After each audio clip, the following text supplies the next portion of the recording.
ଆଜି ଆମେ +2 second year ML ଓଡ଼ିଆର ପ୍ରଥମ କବିତା, ଯାହା ରାଧାନାଥ ରାୟଙ୍କ ଦ୍ୱାରା ରଚିତ ବଡ଼ପଣର ସଂକ୍ଷିପ୍ତ ଉତ୍ତରମୂଳକ ପ୍ରଶ୍ନ ଉତ୍ତର ଆଲୋଚନା କରିବା। ଚାଲନ୍ତୁ ଭିଡ଼ିଓଟିକୁ ଡେରି ନକରି ଷ୍ଟାର୍ଟ କରିବା। ପ୍ରଶ୍ନାବଳୀ। କ. ସଂକ୍ଷିପ୍ତ ଉତ୍ତରମୂଳକ ପ୍ରଶ୍ନ। 4ଗୋଟି ସମ୍ଭାବ୍ୟ ଉତ୍ତର ମଧ୍ୟରୁ ଠିକ୍ ଉତ୍ତରଟି ବାଛି ଲେଖ। ପ୍ରଶ୍ନର ମୂଲ୍ୟ 1 ନମ୍ବର। 1 ନମ୍ବର ପ୍ରଶ୍ନ। କେଶରୀ ଔରସେ ତୁମ୍ଭେ ସିନା ଶ୍ୱାନ, ଏହା କାହାକୁ କୁହାଯାଇଛି? ଦରବାରରେ ଜଗଦିଥିବା ରାଜାମାନଙ୍କୁ, ସାମନ୍ତ ଚନ୍ଦ୍ରଶେଖରଙ୍କୁ, ଇଂରେଜ ସାହେବମାନଙ୍କୁ, କବି ରାଧାନାଥଙ୍କୁ। ଠିକ୍ ଉତ୍ତରଟି ହେବ ଦରବାରରେ ଜଗଦିଥିବା ରାଜାମାନଙ୍କୁ।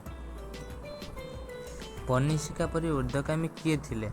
ସାମନ୍ତ ଚନ୍ଦ୍ରଶେଖର, ଉତ୍କଳର ଗଜପତି, ଉତ୍କଳର ସେନାପତି, ବକ୍ସି ଜଗବନ୍ଧୁ। ଆମର ଠିକ୍ ଉତ୍ତରଟି ହେବ ଉତ୍କଳର ଗଜପତି।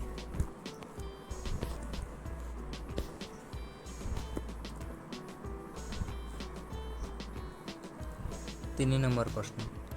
କବି ରାଧାନାଥ ଦରବାରରେ ଯୋଗ ଦେଇଥିବା ରାଜାମାନଙ୍କର ପିତୃଗଣକୁ ପରମ ଉଦାର ବୋଲି କାହିଁକି କହିଛନ୍ତି? ସେମାନେ ସୁଶାସକ ଥିଲେ, ଶକ୍ତିଶାଳୀ ଯୋଦ୍ଧା ଥିଲେ, ରାଜ୍ୟକୁ ଏକ ପରିବାର ମନେ କରୁଥିଲେ, ଦୋଷୀ ପ୍ରଜାଙ୍କୁ ଦଣ୍ଡ ଦେଉନଥିଲେ। ଠିକ୍ ଉତ୍ତରଟି ହେବ ରାଜ୍ୟକୁ ଏକ ପରିବାର ମନେ କରୁଥିଲେ। କବିଙ୍କ ସମୟର ରାଜା ଓ ପ୍ରଜାଙ୍କ ସମ୍ପର୍କ କିପରି ଥିଲା? ଶୁଆ ଶାରୀ ପରି, ବାଜ ପାରା ପରି, ସିଂହ ଶୋଷକ ପରି, ପିତା ପୁତ୍ର ପରି, ବାଜ ପାରା ପରି।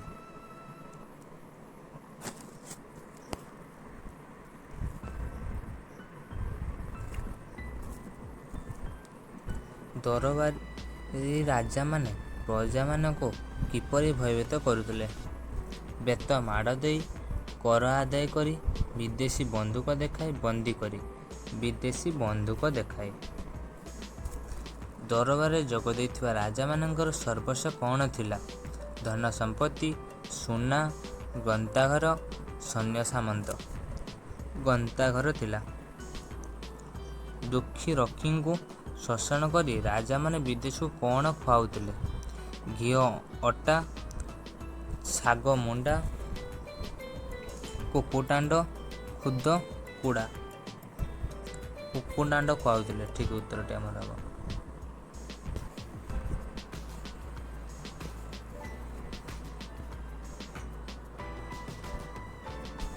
ରାଜାମାନେ କିପରି ନିଜର ମାଲିକାନା ପୂରଣ କରୁଥିଲେ?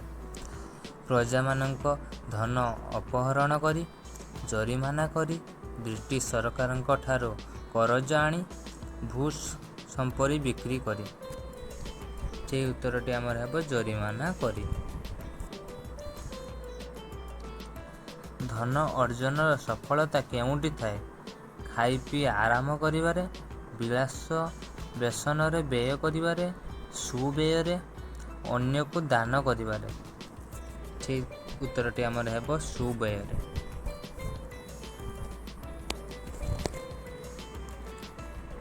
ବିଶ୍ୱବିଜୟୀ ଆଲେକଜାଣ୍ଡାର ସମୁଦ୍ର କୂଳରେ ପହଞ୍ଚି କାହିଁକି କାନ୍ଦି ପକାଇଥିଲେ? ଯୁଦ୍ଧ କରି କ୍ଳାନ୍ତ ହୋଇ ଯାଇଥିବାରୁ, ଜୟ କରିବାକୁ ଆଉ ରାଜ୍ୟ ନଥିବାରୁ, ପୁରୁଙ୍କ ସହିତ ହାରିଯିବାରୁ, ରୋଗଗ୍ରସ୍ତ ହୋଇଥିବାରୁ। ଠିକ୍ ଉତ୍ତରଟି ଆମର ହେବ ଜୟ କରିବାକୁ ଆଉ ରାଜ୍ୟ ନଥିବାରୁ। ଆସିଥିଲି ଫେରିଗଲି ଶୂନ୍ୟ ହସ୍ତେ। ଉକ୍ତିଟି କାହାର?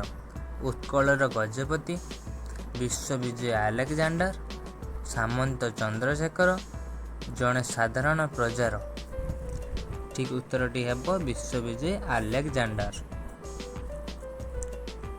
ଭାଙ୍ଗା ମାଠିଆ ଠାରୁ ପାଣି ବୋହିଯିବା ପରି ମଣିଷ ଜୀବନରୁ କ'ଣ ସରିଯାଏ? ବଳ, ଆୟୁ, ଧନ, ଯୌବନ। ଆୟୁ ସରିଯାଏ। ମୃତ୍ୟୁ ବହୁ ଦୂରରେ ଅଛି ବୋଲି ମନେକରି ଯିଏ ହସୁଥାଏ, ତା'ର କିପରି ଗତି ଘଟେ? ହସି ହସି ମୃତ୍ୟୁ ତା ପଛରେ ଆସି ବସିଯାଏ। ତା ଜୀବନ ଦୀର୍ଘସ୍ଥାୟୀ ହୋଇଯାଏ। ମୃତ୍ୟୁ ଭୟ ଲୋପ ପାଇଯାଏ, ଆନନ୍ଦରେ ରହେ।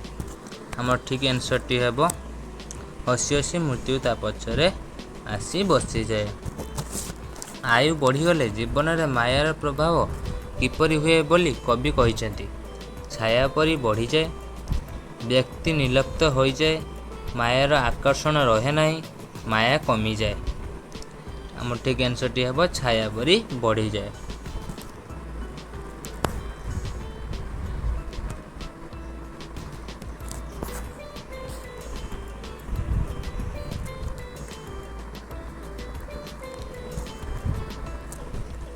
ବିଧାତା ଧର୍ମ ରୂପକ ପଥ ଗଢ଼ିଛନ୍ତି କାହିଁକି? ସଂସାର ବାରିଧିକୁ ଅତିକ୍ରମ କରିବା ପାଇଁ, ଧର୍ମହୀନ ବ୍ୟକ୍ତିଙ୍କୁ ଧର୍ମ ସମ୍ପର୍କରେ ସଚେତନ କରିବା ପାଇଁ, ଧର୍ମର ପ୍ରଚାର କରିବା ପାଇଁ, ରାଜ୍ୟ ଶାସନ କରିବା ପାଇଁ।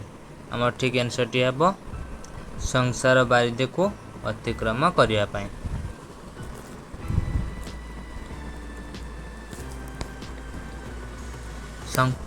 ପ୍ରଶ୍ନ ନମ୍ବର ଖ, ସଂକ୍ଷିପ୍ତ ଉତ୍ତରମୂଳକ ପ୍ରଶ୍ନ।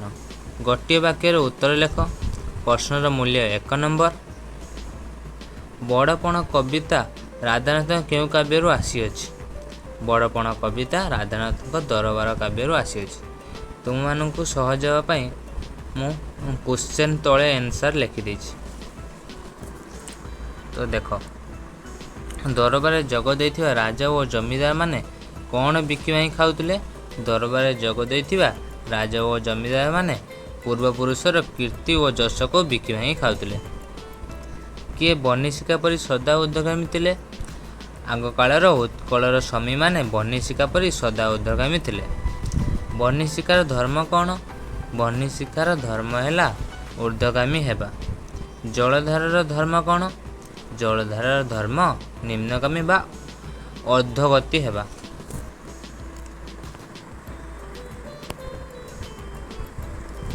ପୂର୍ବ ରାଜାମାନଙ୍କର ବଂଶଧର ହୋଇ ଆଜିର ରାଜା ଜମିଦାରମାନଙ୍କ କିପରି ଅବସ୍ଥା ହୋଇଛି?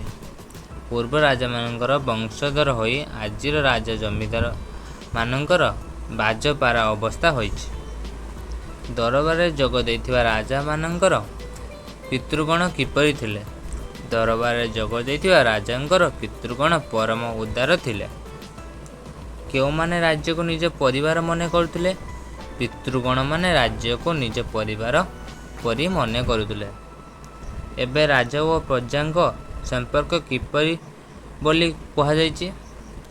ଏବେ ରାଜା ଓ ପ୍ରଜାଙ୍କ ସମ୍ପର୍କ ବାଜପାରା ପରି କୁହାଯାଇଛି। ରାଜଭୋଗର ଅଭିଳାଷ ପ୍ରଜାଙ୍କଠାରୁ କ'ଣ କାଢ଼ି ନେଲା? ରାଜଭୋଗର ଅଭିଳାଷ ପ୍ରଜାଙ୍କଠାରୁ ସମାର୍ଜିତ ଗ୍ରାସ କାଢ଼ି ନେଲା। ଦେଶୀ ହୋଇ ରାଜାମାନେ କେଉଁ ବିଦେଶୀ ନୀତି ଅବଲମ୍ବନ କରୁଥିଲେ?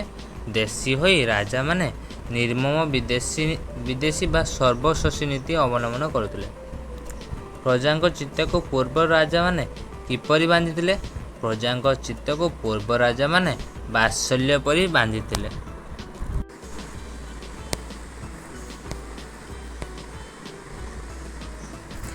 କିଏ ବିଦେଶୀ ସଙ୍ଗୀନରେ ପ୍ରଜାମାନଙ୍କୁ ଭୟଭୀତ କରୁଥିଲେ? ସେ ସମୟରେ ରାଜାମାନେ ଯେଉଁମାନେ ଦରବାରରେ ଉପସ୍ଥିତ ଥିଲେ, ସେମାନେ ବିଦେଶୀ ସଙ୍ଗୀନରେ ପ୍ରଜାମାନଙ୍କୁ ଭୟଭୀତ କରୁଥିଲେ। ଆଜିର ରାଜାମାନଙ୍କର ସର୍ବସ୍ୱ କ'ଣ? ଆଜିର ରାଜାମାନଙ୍କର ସର୍ବସ୍ୱ ଗ୍ରନ୍ଥାଗାର। ଆଜିର ରାଜଧର୍ମ କିପରି ବୋଲି କୁହାଯାଇଛି? ଆଜିର ରାଜଧର୍ମ ପ୍ରଜାଧନ ବୋଲି କୁହାଯାଇଛି। କେଉଁମାନଙ୍କୁ କାନକୁଆ ବୋଲି କବି କହିଛନ୍ତି? କବି ମନ୍ତ୍ରୀମାନଙ୍କୁ କାନକୁଆ ବୋଲି କହିଛନ୍ତି। ଦୁଃଖୀ ରକ୍ଷୀଙ୍କୁ ତଣ୍ଡି ରାଜାଗଣ ବିଦେଶକୁ କ'ଣ ଖୁଆଉଥିଲେ? ଦୁଃଖୀ ରକ୍ଷୀମାନଙ୍କୁ ତଣ୍ଡି ରାଜାଗଣ କୁକୁଟାଣ୍ଡ ଖୁଆଉଥିଲେ। କାଣ୍ଡପୁଷ୍ଟ ହୁଣ୍ଡା ବୋଲି କେଉଁମାନଙ୍କୁ କୁହାଯାଇଛି? କାଣ୍ଡପୁଷ୍ଟ ହୁଣ୍ଡା ବୋଲି ଶସ୍ୟ ବ୍ୟବସାୟୀଙ୍କୁ କୁହାଯାଇଛି। ପ୍ରଜାଙ୍କ ମଧ୍ୟରେ କିଏ ପାପବୁଦ୍ଧିକୁ ମନାସୁଥିଲେ? ପ୍ରଜାଙ୍କ ମଧ୍ୟରେ ରାଜା ପାପବୁଦ୍ଧିକୁ ମନାସୁଥିଲେ। ରାଜାମାନେ କିପରି ନିଜର ମାଲଖାନା ପୂରଣ କରୁଥିଲେ? ରାଜାମାନେ ଜୋରିମାନା କରି ଧନ ଦ୍ୱାରା ନିଜର ମାଲଖାନା ପୂରଣ କରୁଥିଲେ। କେଉଁ ଚିନ୍ତା ବିନା ରାଜାମାନଙ୍କର ଅନ୍ୟ ଚିନ୍ତା ନଥିଲା? ଧନ ଚିନ୍ତା ବିନା ରାଜାମାନଙ୍କର ଅନ୍ୟ କୌଣସି ଚିନ୍ତା ନଥିଲା। ଜାଗ୍ରତ ଓ ସ୍ୱପ୍ନରେ ରାଜାମାନଙ୍କ ସେଠାରେ କେଉଁ ଲାଳସା ଜାତ ହେଉଥିଲା? ଜାଗ୍ରତ ଓ ସ୍ୱପ୍ନରେ ରାଜାମାନଙ୍କଠାରେ ଧନ ଉପାର୍ଜନର ଲାଳସା ଜାତ ହେଉଥିଲା। ଧର୍ମର ସାଫଲ୍ୟ କେଉଁଥିରେ ଥାଏ? ଧର୍ମ ଅର୍ଜନରେ ସୁଫଳ ସୁବ୍ୟୟରେ ହୋଇଥାଏ। କିଏ ଧନକୁ ଜଗି ବସିଥାଏ? ଯକ୍ଷ ଧନକୁ ଜଗି ବସିଥାଏ। ରାଧାନାଥ କାହାକୁ ସ୍କନ୍ଦର ବୋଲି କହିଛନ୍ତି? ରାଧାନାଥ ଆଲେକଜାଣ୍ଡରଙ୍କୁ ସ୍କନ୍ଦର ବୋଲି କହିଛନ୍ତି। ସ୍କନ୍ଦର କାହିଁକି କାନ୍ଦୁଥିଲେ? ଜିଣିବାକୁ ଧରା ଖଣ୍ଡ ନଥିବାରୁ ସ୍କନ୍ଦର କାନ୍ଦୁଥିଲେ। ଆସିଥିଲି ଫେରିଗଲି ଶୂନ୍ୟ ହସ୍ତେ। କିଏ କହିଛନ୍ତି? ଆସିଥିଲି ଫେରିଗଲି ଶୂନ୍ୟ ହସ୍ତେ, ଏହା ଆଲେକଜାଣ୍ଡର କହିଛନ୍ତି। ଲକ୍ଷ୍ୟ ଶଶୀ ବୋଲି କାହାକୁ କୁହାଯାଇଛି? ଲକ୍ଷ ଲକ୍ଷ ଲୋକଙ୍କର ଶୋଷଣକର୍ତ୍ତାକୁ ଲକ୍ଷ୍ୟ ଶଶୀ ବୋଲି କୁହାଯାଇଛି। ରାଜା ଓ ଜମିଦାରମାନେ କାହିଁକି ପ୍ରଜାଙ୍କୁ ଶୋଷଣ କରନ୍ତି? ଗଣିକା, ଓକିଲ, ଛାମୁଆ ଆଦିଙ୍କୁ ପୋଷିବା ଲାଗି ରାଜା ଓ ଜମିଦାର ପ୍ରଜାଙ୍କୁ ଶୋଷଣ କରନ୍ତି। ପାପବିତ୍ତ କିପରି ଅର୍ଜିତ ହୁଏ?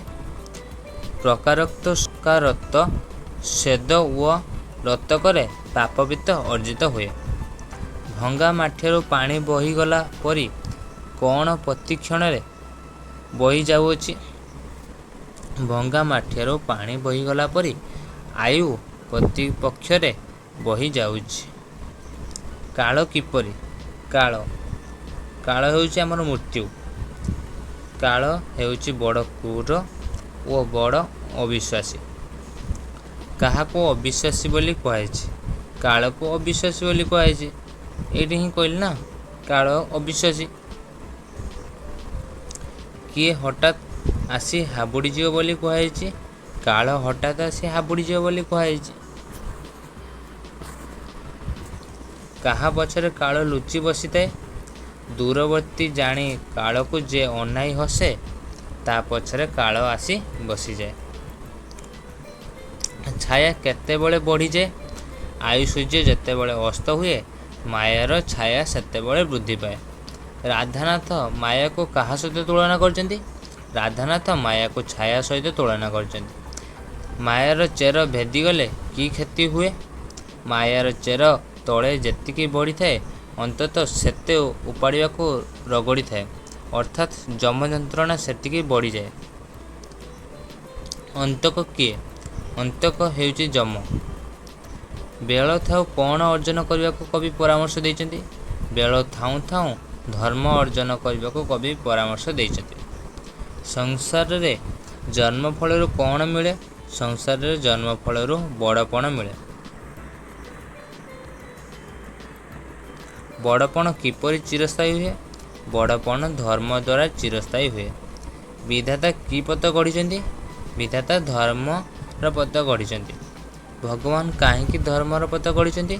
ସଂସାର ରୂପକ ବାରିଧିରୁ ପାର କରିବା ପାଇଁ ଭଗବାନ ଧର୍ମର ପଥ ଗଢ଼ିଛନ୍ତି। ସଂସାରକୁ କବି କାହା ସହିତ ତୁଳନା କରିଛନ୍ତି? ସଂସାରକୁ କବି ବାରିଧି ସହିତ ତୁଳନା କରିଛନ୍ତି। ସଂସାରରେ ମହତ୍ତ୍ୱପଣିଆ କ'ଣ? ସଂସାରରେ ମହତ୍ତ୍ୱପଣିଆ ହେଉଛି ଧର୍ମ। ସଂସାରର ସବୁ ବଡ଼ପଣକୁ କବି କ'ଣ ବୋଲି କହିଛନ୍ତି? ସଂସାରର ସବୁ ବଡ଼ପଣକୁ କବି ଅଢ଼େଇ ଦିନିଆ ବୋଲି କହିଛନ୍ତି। ତ୍ରିଲୋକୀ ସାଧିନୀ ବୋଲି କବି କାହାକୁ କହିଛନ୍ତି? ଯେଉଁ ସୁକାର୍ଯ୍ୟ ରୂପକ ବଡ଼ପଣ ଦ୍ୱାରା ଅର୍ଜନ କରାଯାଏ, ତାହାକୁ ତ୍ରିଲୋକୀ ସାଧିନୀ ବୋଲି କବି କହିଛନ୍ତି। ଦ୍ୱିଲୋକ ଆମର କ'ଣ? ଗୋଟେ ହେଲା ସ୍ୱର୍ଗଲୋକ, ଆଉ ଗୋଟେ ହେଲା ମର୍ତ୍ତ୍ୟଲୋକ। ତାହାକୁ ଦ୍ୱିଲୋକ କୁହାଯାଏ। କେଉଁ ବଡ଼ପଣରେ ମୋତି ବୋଳିବାକୁ କବି ପରାମର୍ଶ ଦେଇଛନ୍ତି? ଲାଳସାର ବଡ଼ପଣରୁ ମୋତି ବୋଳିବାକୁ କବି ପରାମର୍ଶ ଦେଇଛନ୍ତି। କେଉଁଥିରେ ମନ ବାହୁଡ଼ାଇ ନେବା ପାଇଁ କବି ରାଜାମାନଙ୍କୁ ପରାମର୍ଶ ଦେଇଛନ୍ତି?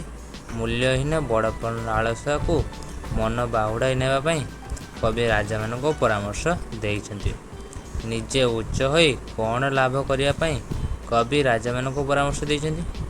ନିଜେ ଉଚ୍ଚ ହୋଇ ଉଚ୍ଚତର ଗତି ଲାଭ କରିବା ପାଇଁ କବି ରାଜାମାନଙ୍କୁ ପରାମର୍ଶ ଦେଇଛନ୍ତି।